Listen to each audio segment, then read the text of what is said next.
Sir நான் ஒரு cellphone service கடை ஆரம்பிக்கும்னு நினைக்கிறேன், ஒரு இன்ஸ்டியூட்ல போய் படிக்கலாமா இல்ல ஒரு செல்போன் சர்வீஸ் கடையில போய் படிக்கலாமா? ஒரு செல்போன் சர்வீஸ் கடையில படிக்கிறதுக்கும் ஒரு இன்ஸ்டியூட்ல படிக்கிறதுக்கும் என்ன வித்தியாசம்ன்றத இந்த வீடியோ முழுசா பாருங்க, நீங்க தெரிஞ்சுக்கலாம்.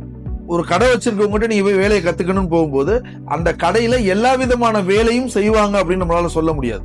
உதாரணத்துக்கு எட்ஜ் டிஸ்பிளே பண்ணாம இருக்கலாம், பிளாட் டிஸ்பிளே மட்டும் பண்ணலாம், அல்லது சிபி ஒர்க் பண்ணாம இருக்கலாம், மதர்போர்ட் லெவல் மட்டும் பண்ணுவாங்க, ஸ்பேர் லெவல் ஒர்க் பண்ணுவாங்க, மதர்போர்ட் லெவல் பண்ண மாட்டாங்க. ஒரு ஷார்ட்டை கண்டுபிடிக்கிறதுக்கு தெர்மல் கேமரா வச்சு கண்டுபிடிக்கலாம், ரொஷின் ஸ்மோக் வச்சும் கண்டுபிடிக்கலாம்.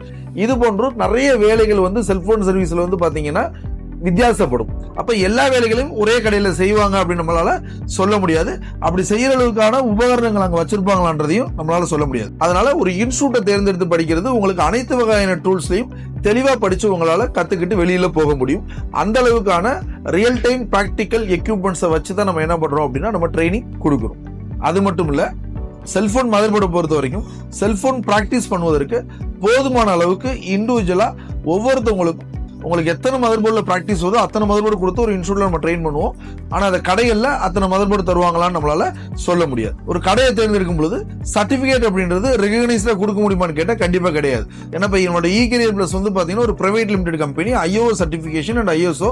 ஸோ நம்ம கிட்ட படிச்சு முடிச்ச சர்டிபிகேட் வாங்குறீங்கன்னா நாலு பின்னா கவர்மெண்ட் சார்ந்து இருக்கக்கூடிய லோனோ அல்லது நீங்க ஒரு நாலு பின்னா ஒரு ஆத்தரைஸ்டு சர்வீஸ் சென்டர் எடுக்கும்போது பயன்படுத்துவதற்கோ அல்லது வெளிநாடுகளுக்கு வேலைக்கு போவதற்கோ இந்த சர்டிபிகேட்டை உங்களால பயன்படுத்த முடியும். அதனால இ-கரியர் பிளஸ் அப்படின்ற ஒரு இன்ஸ்டியூட்டுக்கு வாங்க. வாழ்வின் வழிகாட்டி, கல்வியின் திசை காட்டி. இது உங்கள் இ-கரியர் பிளஸ்.